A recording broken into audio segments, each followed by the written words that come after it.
E eu entrei naquele centro cirúrgico com uma certeza que acontecesse o que acontecesse ali, eu estava com o Pai. E o Pai estava comigo. E que eu não precisaria mais mendigar o amor de ninguém. Foi quando, em meio a uma dor imensa, que é um câncer, eu... Fala, meus amigos, sejam bem-vindos a mais um episódio do nosso podcast Queime por Jesus, onde toda segunda-feira a gente está aqui para te fazer permanecer queimando por Jesus. E como eu já havia trazido meu pai antes, nada mais justo que trazer minha mãe aqui no Dia das Mães. Então eu trouxe minha mãe, a Alessandra, pra gente conversar sobre um tema que você já viu aí, mas que eu tava lendo, na verdade, esses dias a história de Ana, né? E ela queria tanto ter um filho, tanto ter um filho. E quando ela finalmente teve um filho, ela entregou ao Senhor. Sabe, e a honra de Ana foi ter que o seu filho fosse um filho que pertencia a Deus. E a partir disso, queria fazer um tema um pouco diferente pro Dia das Mães, que eu acho que você pode honrar mais a sua mãe à medida que você honra mais a Deus. São coisas totalmente relacionadas, então a partir disso surgiu esse tema. Então, mãe, seja muito bem-vinda. Se você quiser se apresentar, falar como você conheceu o Evangelho a primeira vez. Eu sempre tive uma curiosidade muito grande em relação a Deus, né? Eu ficava me perguntando quem era Deus. E aí, quando eu comecei a buscar mais, eu senti essa necessidade, né? De não só buscar de onde eu estava, mas de participar de uma comunidade de fé, que eu, né, ali. Então, assim, no ano de 2000, por aí, 2002, a gente fui eu com seu pai. Nós fomos visitar uma igreja presbiteriana no Grajaú e aí dali a gente se batizou junto, se converteu e estamos aí até hoje no Evangelho. Mas, Graças a Deus. mas o que você acha que despertou essa curiosidade em você? Porque a carência, né? Eu sentia muito falta de amor, amor de pai, principalmente. Então eu acho que isso, por mais que às vezes eu não percebesse naquela época, mas hoje eu vejo que foi isso que me levou. A busca desse pai, um pai que realmente me amasse de fato e de verdade. Entendi. E meio que todo brasileiro ele já cresce numa cultura sabendo que mais ou menos, algo mais ou menos sobre Deus, né? Então ninguém cresce alheio a Deus. Então a primeira dor assim, a gente já vai buscar Deus direto porque a gente cresce ouvindo, na verdade, é algo bem cultural nesse sentido. E diante disso eu percebo que você me ensina muito isso, você fala muito disso também. Tanto você quanto meu pai, quando meu pai veio aqui, ele falou sobre servir, serviço e tal. E eu cresci vendo vocês fazendo isso muito também. E você bate muito na tecla de, caramba, será que um cristão faria algo desse tipo e tal? E, e esse tema tem tudo a ver com isso, né? Um filho de Deus, como se move um filho de Deus? Então acho que a gente podia começar dizendo, o que você define como sendo filho de Deus? Bom, para mim, um filho de Deus, primeiramente, precisa ter nascido de novo, né? É, uma coisa que eu vou falar pode parecer uma coisa forte, né, aos olhos de muita gente, mas a gente ouve muito por aí dizer o seguinte: porque nós somos filhos de Deus, todos nós somos filhos de Deus. Nós fomos gerados, né?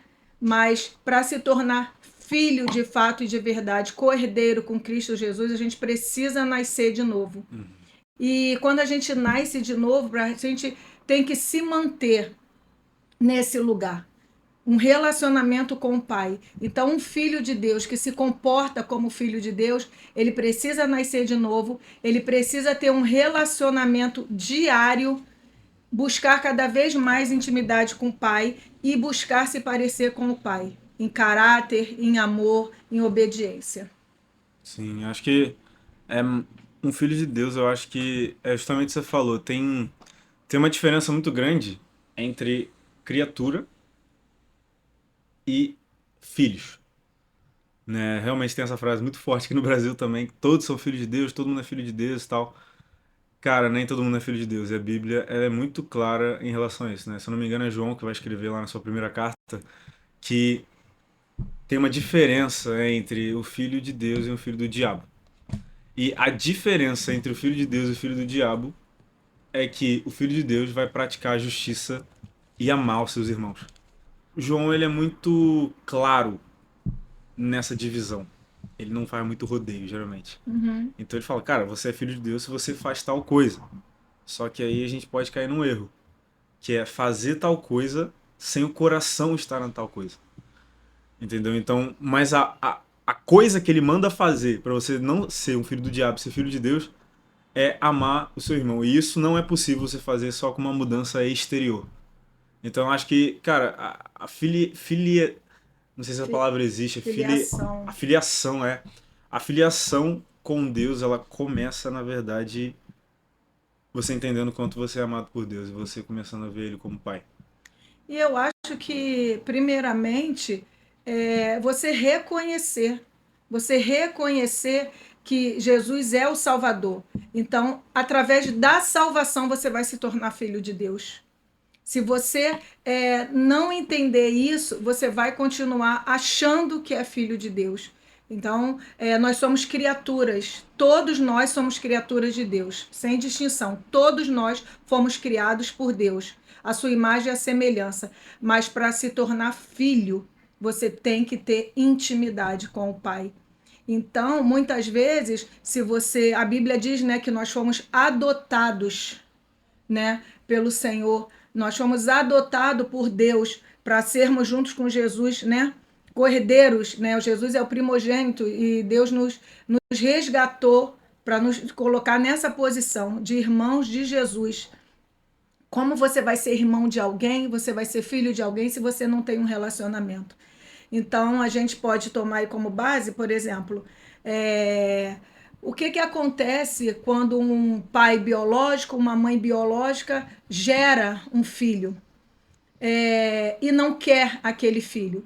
Aí o que acontece? Essa criança vai geralmente para uma casa de adoção e fica por lá sem ter quem chamar de pai, sem ter quem chamar de mãe, né? E aí aparece uma pessoa, um casal, e resolve adotar essa criança.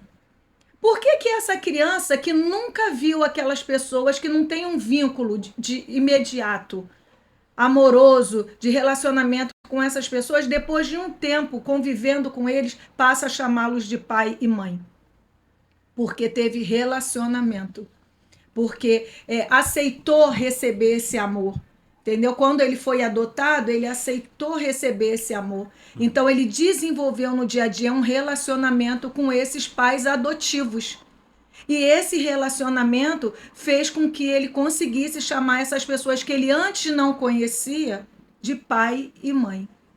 Então, sem relacionamento, não conseguimos nos tornar verdadeiramente filhos. É isso que eu entendo. Sim, porque é muito bom isso que você falou, porque quando você é gerado, ok, você é gerado. Mas, caramba, pra se tornar filho tem que haver relacionamento. Isso é absurdo. Isso é absurdo, porque justamente nós fomos feitos à imagem e semelhança. Ou seja, nós fomos criados para imitar alguém. Só que quando nós não imitamos a Jesus, quando nós não buscamos ser a semelhança de Deus, a gente vai caçar outras coisas para imitar. Sabe? Isso é fato. Isso é fato. Mas como você acha que na prática, sim, a gente pode tomar essa filiação? Porque você falou também sobre adoção, né? E a palavra fala que Jesus nos tornou filhos por adoção. E isso é muito mais impactante do que somente filho, né? Porque acho que você sabe disso também, que naquele tempo a adoção era algo mais profundo do que a filiação natural. Porque a filiação natural, você poderia mandar seu filho embora.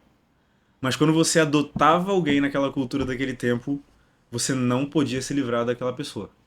E também tem um fato que eu não estou totalmente por dentro, estou sem advogar há muitos anos, se a lei mudou ou não, mas tem um fato que você pode deserdar, você poderia deserdar os filhos biológicos, mas os que você adotou, você não poderia Sim, isso é incrível. deserdar. É. Então, entende? Até hoje, né, na cultura. É forte demais. Muito forte. Entendeu? Então, Deus nos adotou. Deus é tão maravilhoso que ele podia ter falado assim: eu quis que você fosse meu filho, eu te tomei para o meu filho, eu defini, eu decidi que vocês iam ser meus filhos. Mas Deus não, Deus fala que ele nos adotou. Então, porque a adoção é uma coisa que extraordinária, foi por amor. Eu quis adotar você. Então, quem adota não pode deserdar. aquele filho que foi adotado. Então, Deus não quer nos deserdar. Deus nos adotou e quer que a gente permaneça nele e com ele. Sim. Mas a gente precisa fazer a nossa parte. Sabe, a gente precisa ter mudança de atitude. Para a gente ser realmente filho de Deus, a gente não pode continuar fazendo o que a gente fazia quando a gente era somente criatura. O evangelho, quando você lê a palavra, quando você se enche, quando você busca, o evangelho ele traz essa mudança de vida, essa mudança de atitude. Então, coisas que você fazia, você não vai fazer mais. Mas não é simplesmente, eu roubava e aí eu nasci de novo, eu me tornei filho de Deus, eu não vou roubar mais. Não.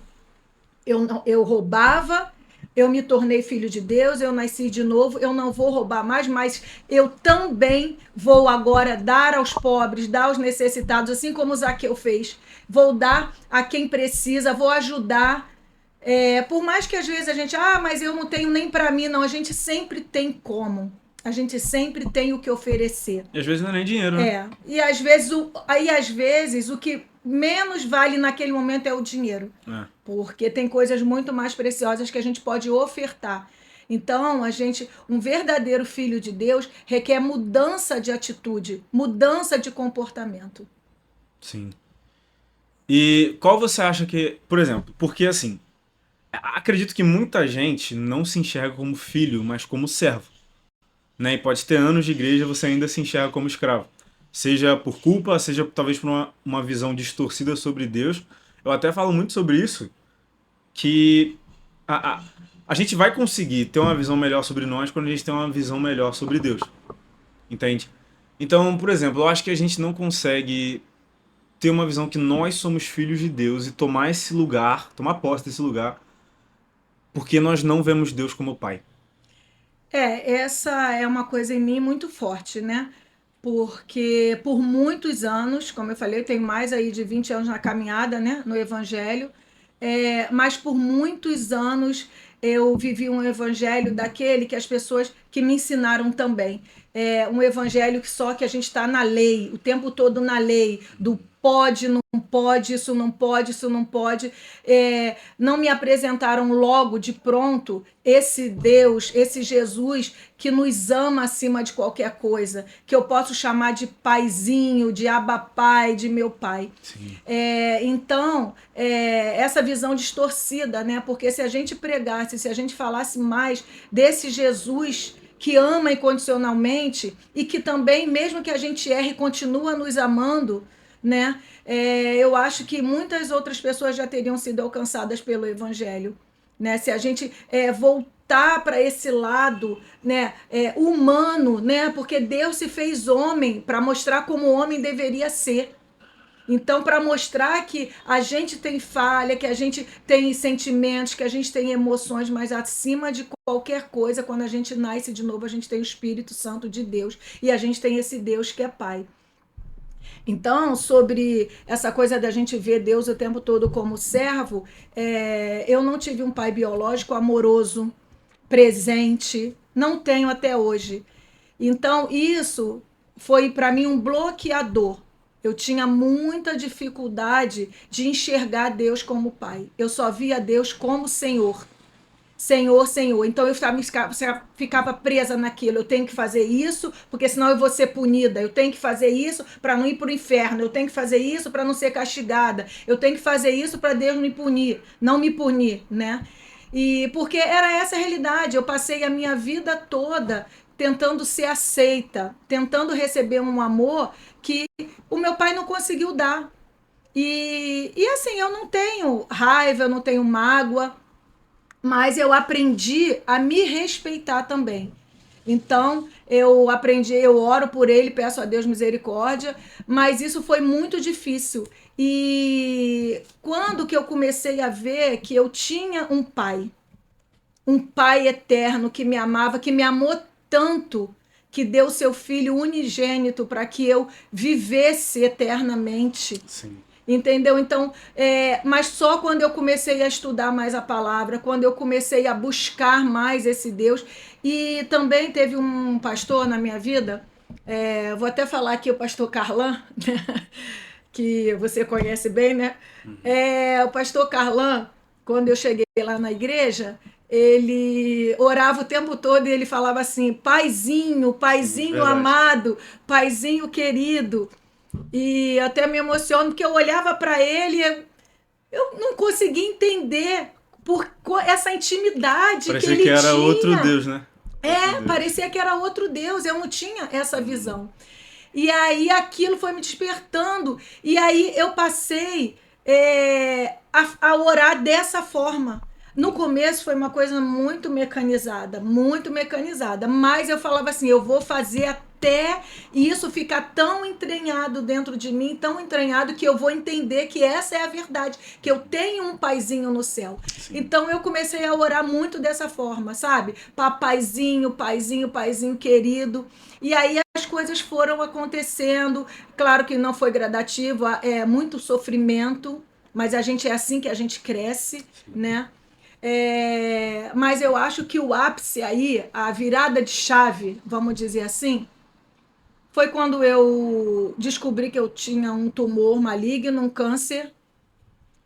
E aí eu fui, operei, sempre naquela expectativa, né?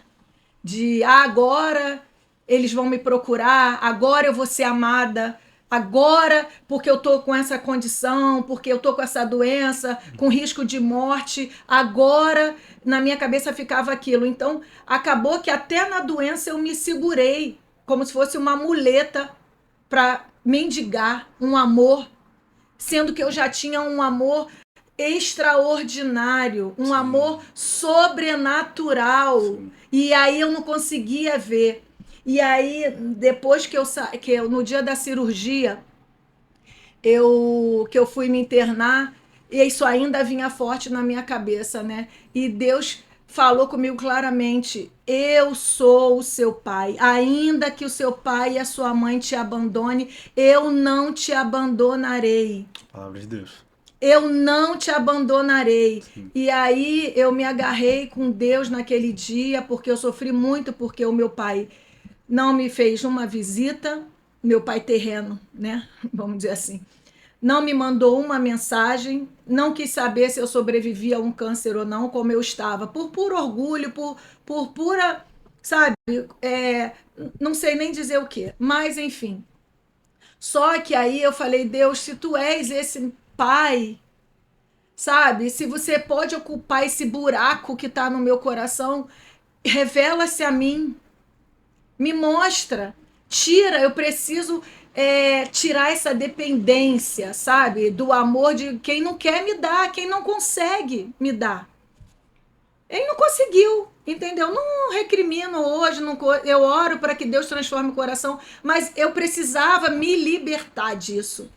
E aí eu lembro que algumas horas antes de eu entrar para o centro cirúrgico, tem uma preparação, né? Que a gente faz. E aí, quando eu fui lá trocar o roupão, fazer uns exames que precisava ser feito, a enfermeira que estava me ajudando começou a cantar um louvor no meu ouvido. E aí ela cantava aquele louvor no meu ouvido e eu fechei os olhos e eu vi Deus. E eu vi Deus me pegando no colo. Porque eu falei: Senhor, eu não posso andar. Eu tô já numa fase que eu não tô conseguindo andar, então me carrega no teu colo. E ela baixinho, porque não podia falar alto, né? Porque era acho que misturei as coisas, mas ela começou a louvar, a cantar.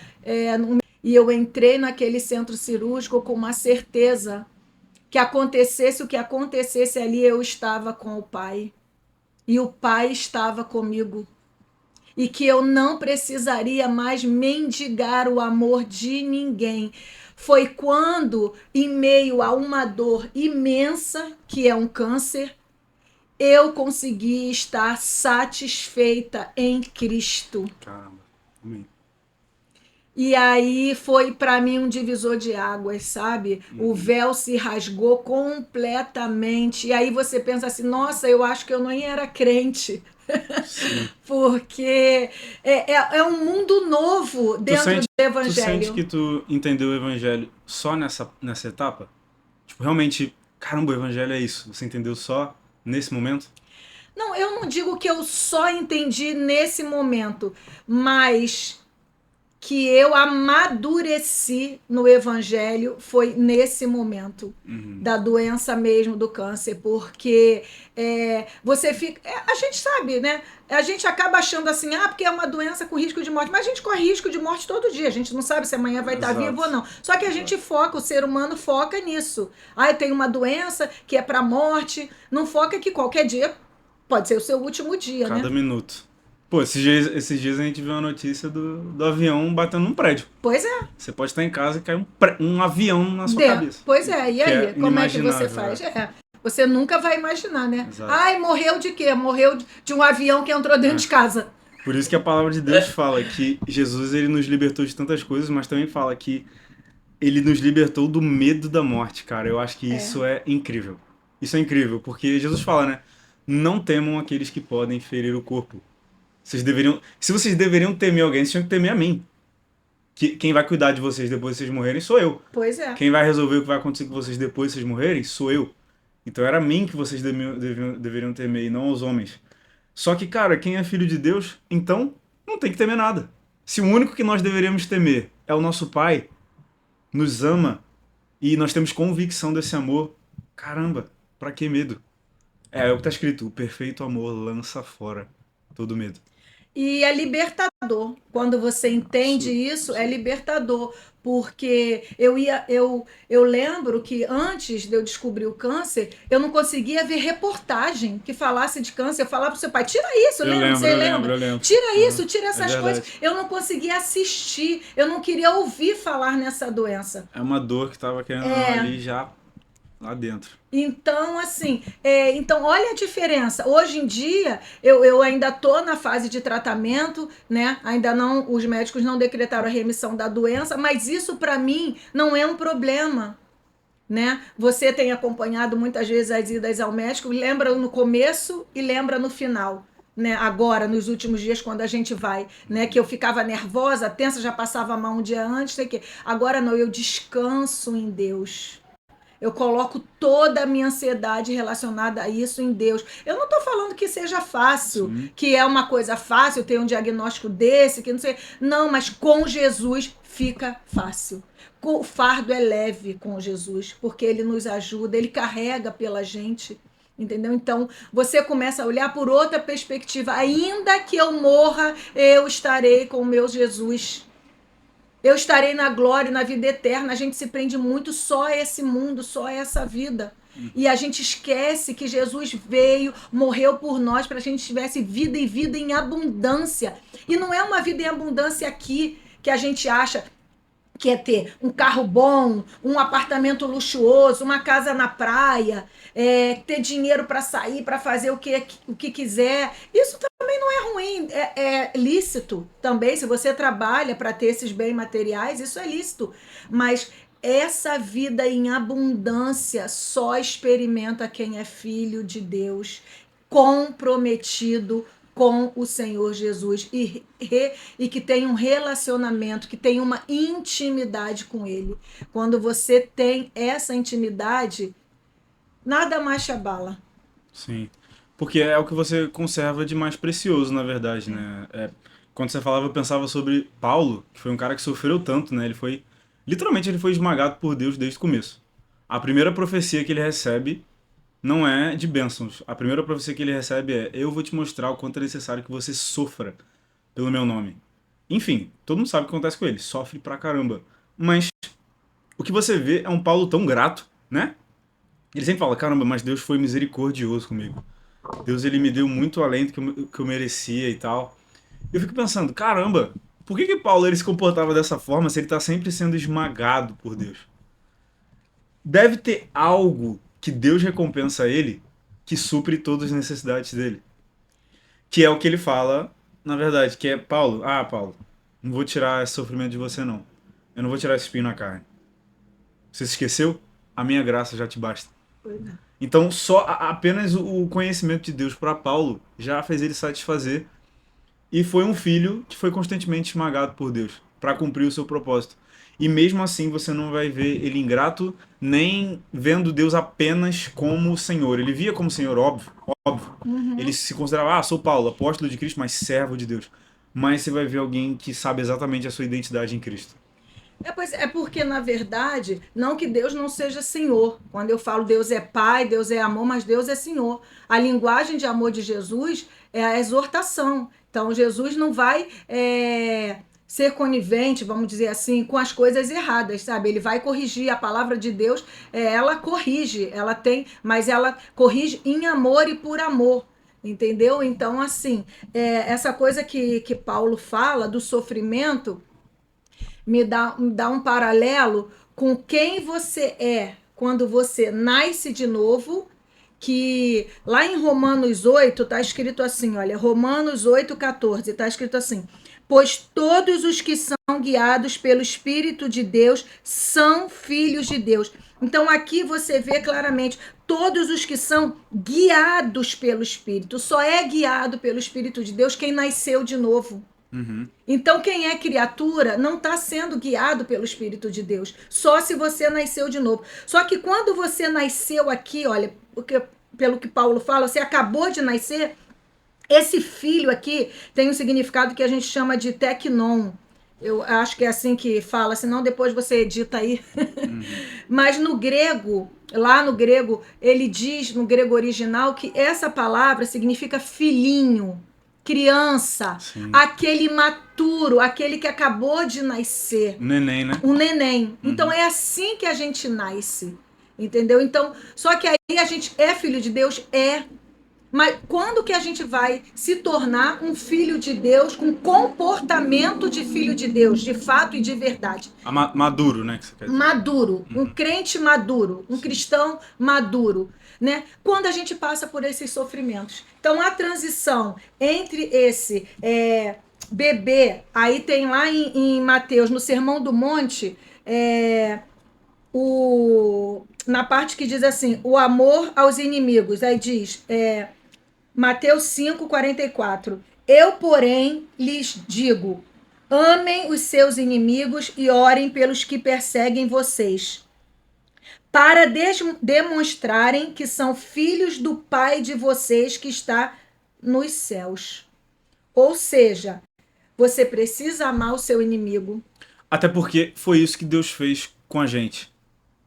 Quando nós éramos inimigos de Deus, ele nos amou. Pois é. Então, se a gente vai ser imagem e semelhança de Deus e carregar a cultura do reino, a gente não pode escolher quem vamos amar. Acabou esse direito. Acabou. Não temos mais.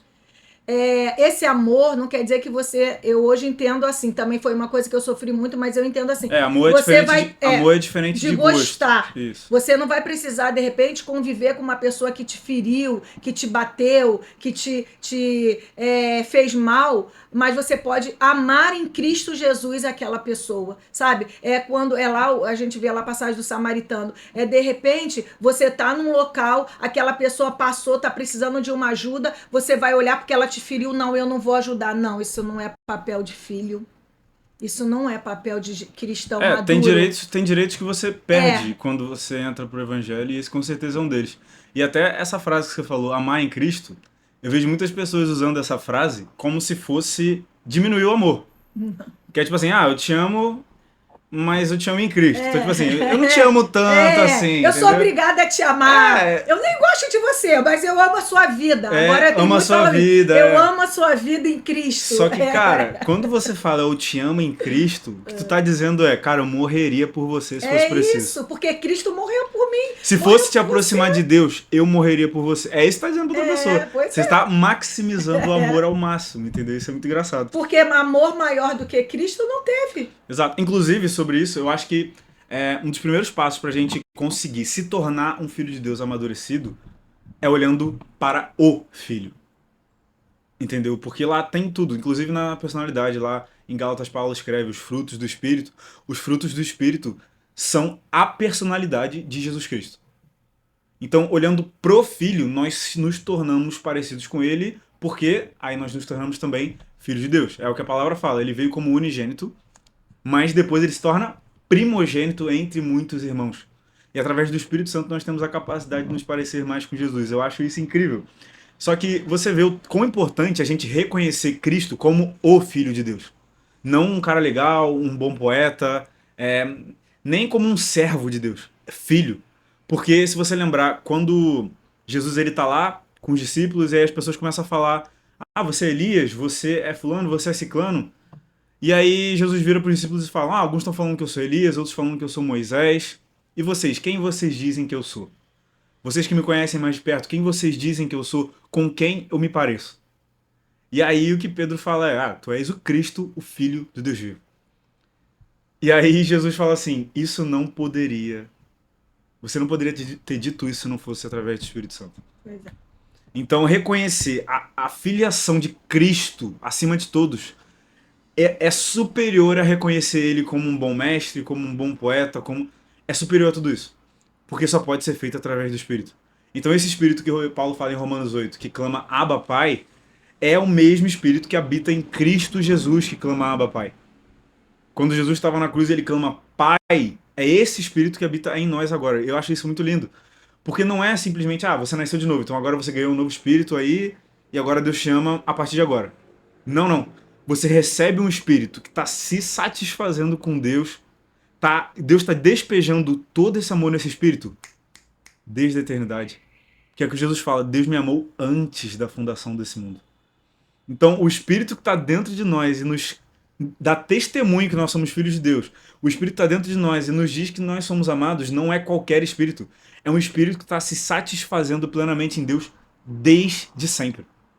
Isso é absurdo, porque, tipo assim, muda completamente a sua perspectiva, né? E como vai se mover? Como você acha que se move alguém que reconhece, entende esse tipo de amor que é despejado sobre você? Se move como um filho maduro.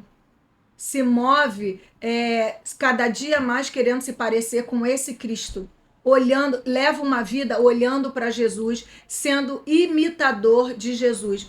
Então, aí como eu estava falando, vai complementar isso que você falou. Aqui quando diz, amem os seus inimigos, a gente tem dificuldade de amar até pelos nossos amigos, porque a gente está junto no dia a dia, mas Deus fala, para você ser meu filho, para você estar comigo, você precisa orar pelos seus inimigos. E esse filho que ele fala aqui é o filho uiós, que no grego quer dizer que maduro, que reflete o caráter de Cristo. Já é alguém maior, né? Que é herdeiro, que entendeu o que é ser herdeiro. Porque, na verdade, o que acontece? Herdeiro, se a gente for buscar a definição da palavra herdeiro, é que recebe patrimônio, recebe bens e recebe obrigações. Só que aí o que acontece? Responsabilidades, né? Responsabilidades. Inclusive, é sobre isso que você falou, em Apocalipse, tá escrito lá, você acha, a céu vai ser descanso e tal, tal, tal. O jeito que nós vamos descansar é servindo. É isso aí. Em Apocalipse está escrito que nós vamos servir no tabernáculo de Deus. Pois é. Entendeu? Então, o serviço ele não é uma punição, um crime, não, não. Nós fomos criados para isso. Com esse propósito. Porque Jesus veio ao mundo para nos servir. Jesus nos serviu. E se somos imitadores de Cristo, a gente vai servir também. Sim. Então, esse filho que aparece aqui, aí a gente pode pensar assim, nossa, Paulo estava maluco, então o que houve? Que Paulo falou lá que a gente era bebezinho, falou lá em Romanos, né? Ele diz um outro, que a gente tem o próprio Espírito, que a gente é filho, e aqui está falando já de uma outra forma, uma coisa está ligada na outra, porque quando você é técnico, quando você é um recém-nascido, você acabou de nascer de novo, você ainda está tomando leite que preparam para você. Mas quando você vira um filho, um cristão maduro, você já está comendo comida sólida. Então foi aquilo que a gente falou. O que eu fazia, eu não faço mais. Né? É mudança de comportamento, é mudança de atitude. Por exemplo, a gente vê hoje em dia vocês, então, entre os jovens, né, tem muito. A gente adulto tem muitos questionamentos também, mas entre os jovens tem uns que são mais específicos. Pode fazer tatuagem, não pode fazer tatuagem. Pode beber, não pode beber. Pode fazer sexo antes do casamento, não pode fazer sexo. Isso é questionamento de tecnon, de filho imaturo, de recém-nascido, de criança que acabou de nascer. O crente maduro não está preocupado com isso.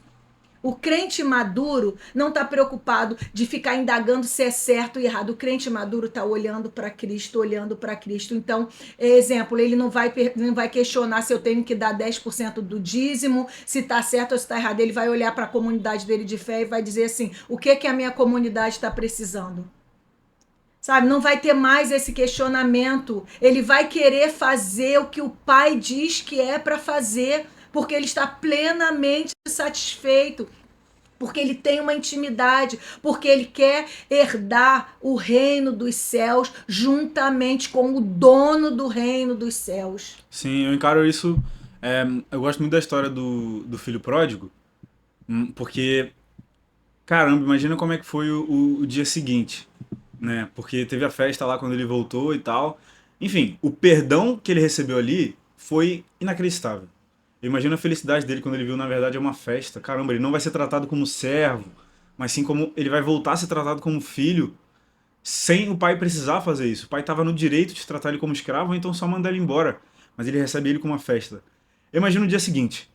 Se o pai pede para aquele filho fazer algo, como ele vai ousar não fazer? E qual a forma que ele vai fazer? Ele não vai fazer para conquistar nada, porque tudo que ele ganhou já foi feito.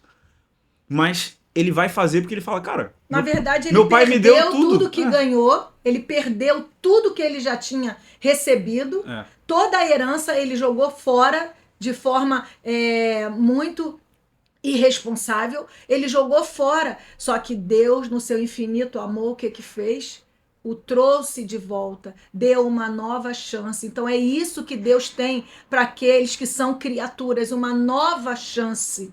E a gente precisa estar com o nosso coração aberto para receber essa festa que Deus faz quando a gente volta. Essa festa que está preparada. Sim, é tudo uma linha que não dá para se perder nada. Porque você precisa primeiro entender o quanto você foi perdoado. Que é o que Jesus fala para aquela mulher lá. Ah, quem muito foi perdoado, muito ama.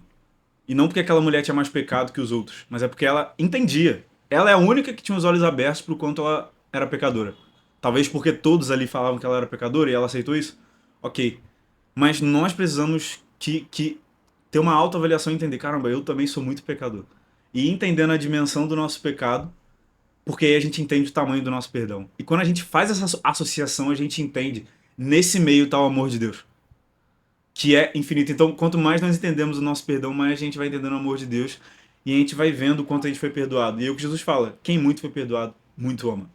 Então a gente vai se comportar como filho justamente por causa do tanto amor que foi despejado sobre nós. Né? E, cara, o que eu vejo é muita gente com muita caminhada de evangelho, mas ainda duvidando do amor de Deus. Sabe? Sei lá, tem 80% de certeza que é amado. E eu fico imaginando, imagina se eu chego pra você e falo, pô, você me pergunta, ah, você me ama? Aí eu falo, ah, acho que sim, eu tenho uns 80% de certeza. Essa resposta não ia te satisfazer. Com certeza. Entendeu? Então imagina, se eu chego pra você... Não aceito nada menos do que tudo. Exato, exatamente. Se você não aceita, imagina Deus, sabe? E imagina, eu chego pra você, pô mãe, hoje eu li a Bíblia por 1 hora, agora você me ama? Hoje eu orei por 30 minutos, e agora você me ama? Toda hora, e você ia ficar, caramba, cara, mas eu já te amo. Não é pelo seu mérito, é isso que eu ia te dizer. Não é pela sua força, é pela graça, né? Então, isso que você fez, aí eu, mãe, Alessandra, do Mateus, eu ia dizer para você, não fez mais que a sua obrigação. Exatamente isso que você ia dizer. Entendeu? Era isso que eu ia te dizer. Legal, não fez mais que a sua obrigação. Porque isso é o mínimo que a gente pode fazer por Jesus. E quando a gente não consegue, a gente precisa se entristecer. Porque aí mostra que a gente está com o coração voltado para Deus, entendeu? Então, quando a gente deixa de fazer, quando a gente peca, quando a gente erra, a gente precisa, quando a gente está cheio do Espírito Santo, a gente se constrange. Porque aqui, você ser um filho com comportamento de filho de Deus, não quer dizer sobre perfeição, porque nós não somos perfeitos, mas quer dizer mudança, quer dizer tentativa de estar sempre olhando para Jesus e mudando o comportamento. Eu vou tentar até eu conseguir. Isso aqui eu não consigo ainda, mas eu vou orar, eu vou me esforçar. Então é o que você falou. Da coisa de que sempre trazer à memória isso. Ah, o outro errou, o outro fez isso, mas eu também erro. Eu também faço isso, eu também sou pecadora. Eu posso não fazer isso, mas eu também faço outras coisas que são erradas. Então, sempre trazer isso à memória, né? E isso a gente só vai conseguindo entender e compreender buscando essa intimidade, né? Com Deus. Então, assim, tem uma coisa que a gente vê muito, dá para fazer um paralelo quando você falou essa coisa, eu li a Bíblia por 1 hora, se eu chegasse e te falasse isso, eu ia dizer, não fez mais que obrigação, porque não é por mérito. Não adianta eu ler. É porque eu li a Bíblia toda em um mês que Deus me ama, que Deus vai me salvar. Não, é pela graça. Por exemplo, quando estava grávida de você, eu tive diabetes gestacional. E aí eu tive que fazer uma dieta muito rigorosa. Ou eu fazia uma dieta muito rigorosa, ou eu tinha que tomar insulina. Eu tomando insulina prejudicaria mais você. Se eu fizesse uma dieta bem rigorosa, o prejuízo para você não seria tão grande, né? Então eu optei em não tomar insulina, né? Então, mas o que que acontecia? Tinha dias que eu falava pro seu pai assim, eu vou dormir. Porque eu tô com tanta fome, que eu vou dormir, porque eu não vou comer. Eu já comi tudo que eu podia comer hoje. E aí,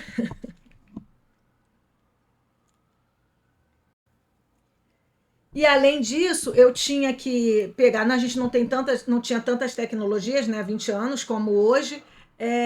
Eu furava o dedo pelo menos 3 vezes por dia para medir o nível do açúcar no sangue, e aí o sangue escorria.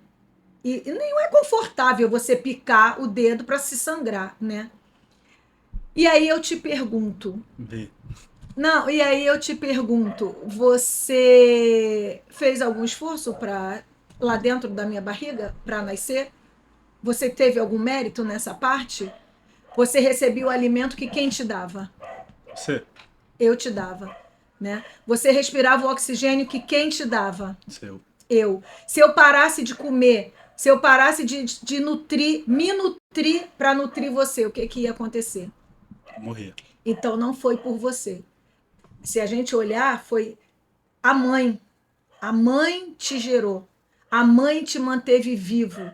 A mãe trouxe você à vida. E pensa, eu que sou pecadora, fiz todo esse sacrifício, sabe? Porque foi não e que eu faria tudo de novo. Não, isso para mim não foi, não tô falando com pesar, né? Sim. Hoje tem você aqui, meu filho abençoado, que eu amo de paixão. Amém. Momento fofo, né? Um homem de Deus que tem se tornado cada dia mais, então eu faria tudo de novo. Só que é só para a gente fazer um paralelo. Então, se eu que sou falha, eu que sou pecadora, eu pensava sempre no seu bem. Se você não fez esforço nenhum para nascer, você nasceu puramente pela minha misericórdia, pelo meu comportamento. Tu imagina Deus. Jesus Cristo não teve umas picadinhas onde saiu um pouquinho de sangue. Foi Jesus Cristo não se privou de alimentação, não. Jesus Cristo, no lugar da água, deram vinagre quando ele estava com a boca toda seca. Ele foi vilipendiado, ele foi torturado, o sangue jorrava.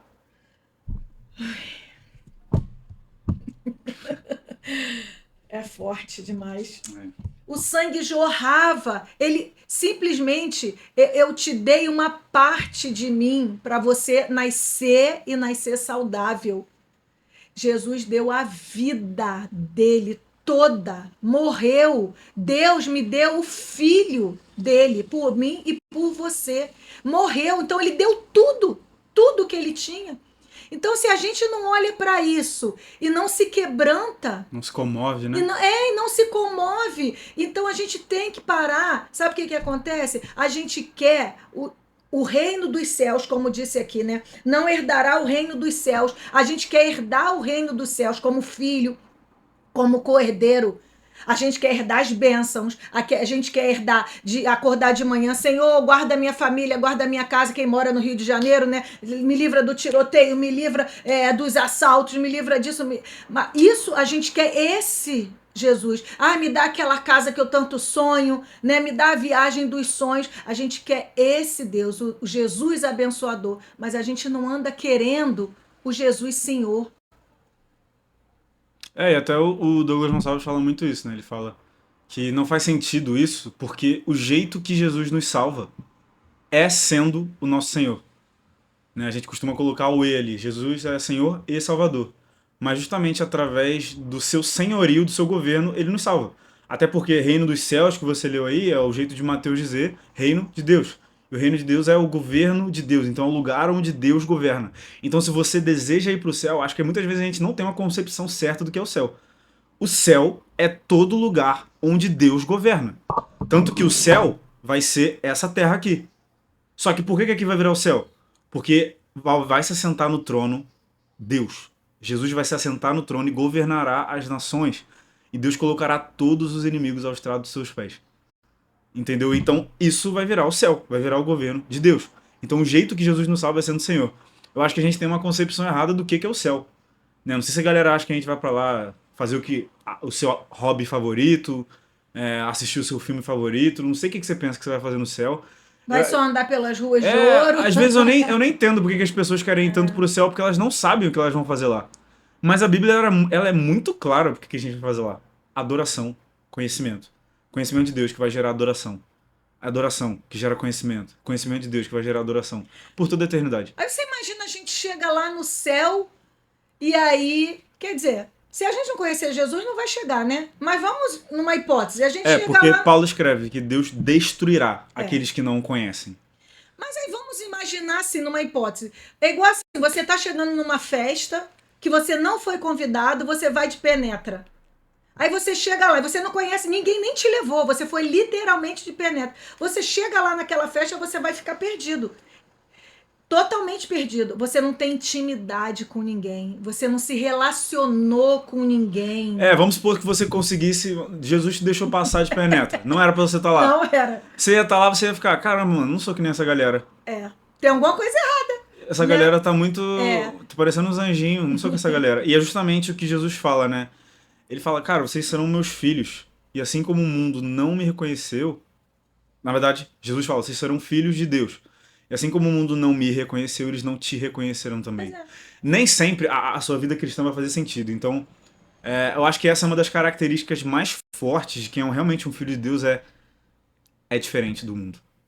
Destoa. Essa é a promessa de Jesus, inclusive. Cara, eles não vão te reconhecer. Não. Eles não vão entender o que você está fazendo. Só que muitas vezes a gente está sendo confundido. Confundido.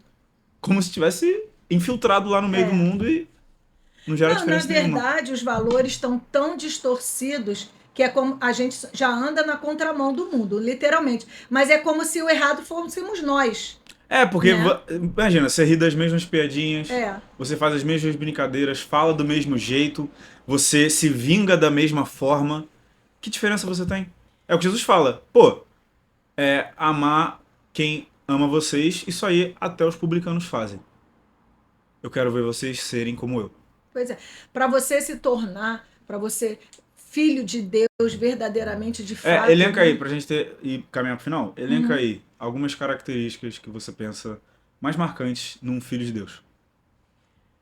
Intimidade. Ok. Né? Nascer de novo, antes, né? Óbvio.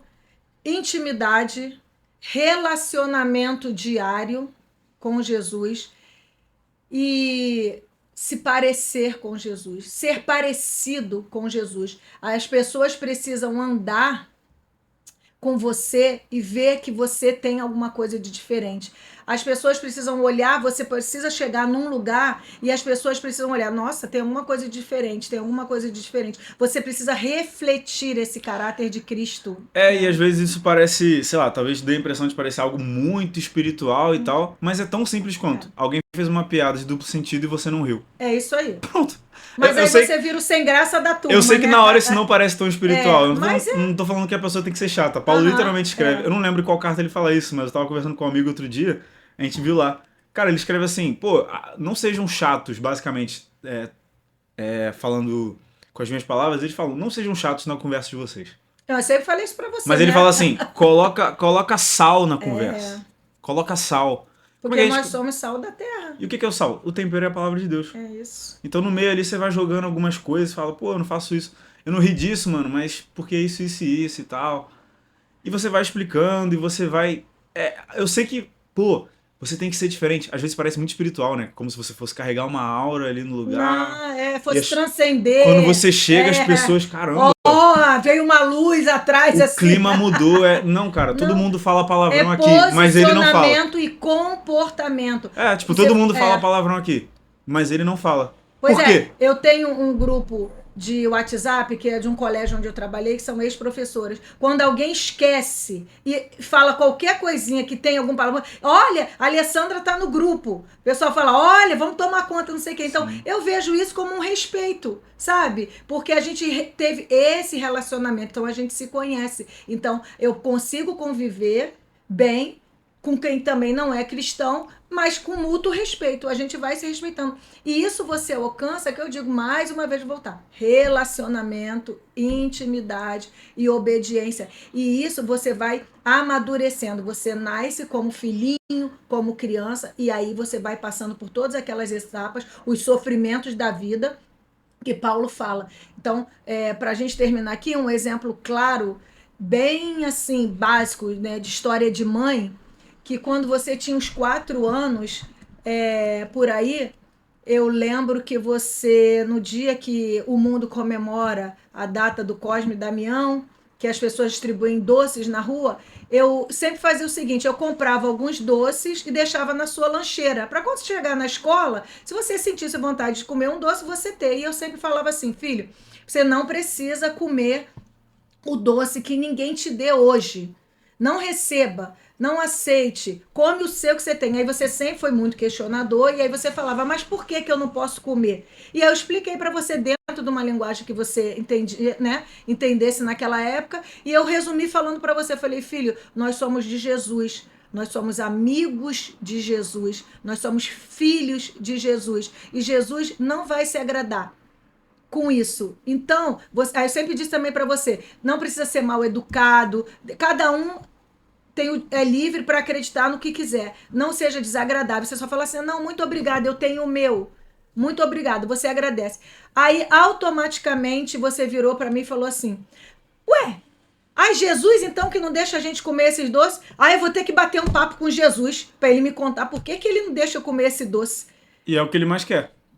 Então, com 4 anos, você já estava no processo de crescimento, de amadurecimento. Por quê? Mas porque você nasceu no Evangelho. A importância de criar os filhos no Evangelho, de levar para a escola bíblica, de levar para o ministério infantil, de ter devocional em casa, em família. Essa é a importância. Você já estava ficando cheio dentro da sua, né, realidade de 4 anos. Você se sentia tão íntimo de Deus, tão filho, que você falou como você falasse comigo. Eu vou conversar com esse Jesus, por que ele... E aí, disso aí, o que aconteceu? Se dissipou. Você não ficou mais questionando, você levou o seu doce, você comeu o seu doce e acabou. Ele provavelmente me falou o que estava acontecendo, né? Pra eu ficar satisfeito. Mas, cara, esse exemplo do doce, ele se repete ao longo da vida inteira. Então, caramba, não abriu uma porta de emprego. Vou conversar com esse Jesus pra ver. E não tem problema nenhum com isso. Não tem. Quando você tá em dificuldade, o normal seria você ir correndo pro seu pai. Mas é isso que a gente não entende quando a gente está debaixo só da lei, que é quando a gente só vê Deus como Senhor, né? A gente não entende que a gente tem esse acesso direto ao Pai. E isso deve doer muito no coração de Deus, inclusive, porque ele fez tanto sacrifício justamente para poder nos adotar como filhos. Paulo escreve, né, sobre não nos foi dado um espírito que nos escravize novamente, mas um espírito pelo qual clamamos Abba, Pai. Entendeu? Então, caramba, Deus fez tanto sacrifício para que a gente pudesse novamente chamá-lo de Pai, e a gente não vê ele assim dessa forma. E a gente tenta com a força do nosso braço e de todas as formas possíveis fazer um monte de coisa. Meu Deus, pra que tudo isso? Entendeu? Quando na verdade é só aceitar o tanto de amor. E acredito que uma das últimas coisas que eu quero falar sobre isso é que acho que uma das características de um filho é que ele gera irmãos. Porque foi a maior missão de Jesus, na verdade, foi essa. Ele veio como filho único, mas não estava contente com isso. Então ele foi lá e gerou irmãos. Sabe? Então eu acho que essa missão também é Pronto aí, ó, tu nossa. tem um montaréu de irmão agora, que você vivia me É, eu pedindo sempre irmão. quis um irmão. Aí, tem um monte agora. Agora eu tenho vários e quero mais. Então, na verdade, o processo de evangelismo, discipulado, ir conversar com gente na rua para falar sobre Jesus é simplesmente isso. Você quer mais irmãos, você quer aumentar a família, sabe? E eu acho que isso é muito marcante, porque isso mostra alguém realmente que é maduro. Por quê? É alguém que tem... Sabe quando alguém fala assim, caramba, você é filho da sua mãe mesmo, você tem os olhos dela. Tu é filho do teu pai mesmo, você tem os olhos dele.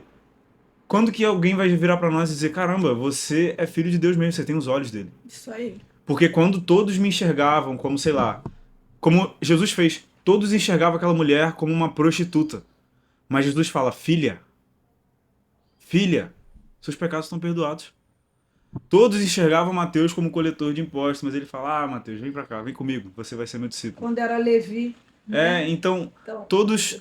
quando que a gente vai começar a ser filho de Deus? Eu acho que quando a gente começar a carregar a visão de Deus sobre as outras pessoas. Quando a gente tiver o nosso caráter fortalecido, quando os frutos do Espírito começarem a ser abundantes na nossa vida, começarem a transbordar, né? Quando a gente realmente entender o nosso propósito, vá e faça discípulos, né? Sim. Então, como você vai fazer discípulo de um Cristo perfeito se você não buscar ser como Ele? Né? Como você vai fazer discípulo de um Cristo cheio de frutos do Espírito? Nós somos todos irmãos mais novos que apontam para as pessoas dizendo, só copiar o nosso irmão mais velho, que ele sabe como fazer as coisas. Mas é isso. Muito obrigado por esse tempo. Acredito que foi muito bom. Você que está assistindo, manda para alguém esse vídeo, tá bom? Se você se identificou com esse assunto. Eu acredito que todos que são filhos de uma mãe se identificaram, então todo mundo. Manda esse vídeo para alguém. E eu espero vocês na semana que vem. Até mais, obrigada pelo momento aqui especial de poder estar compartilhando com você. Oi, bênção. Que vidas possam ser edificadas através desse vídeo. Amém, amém.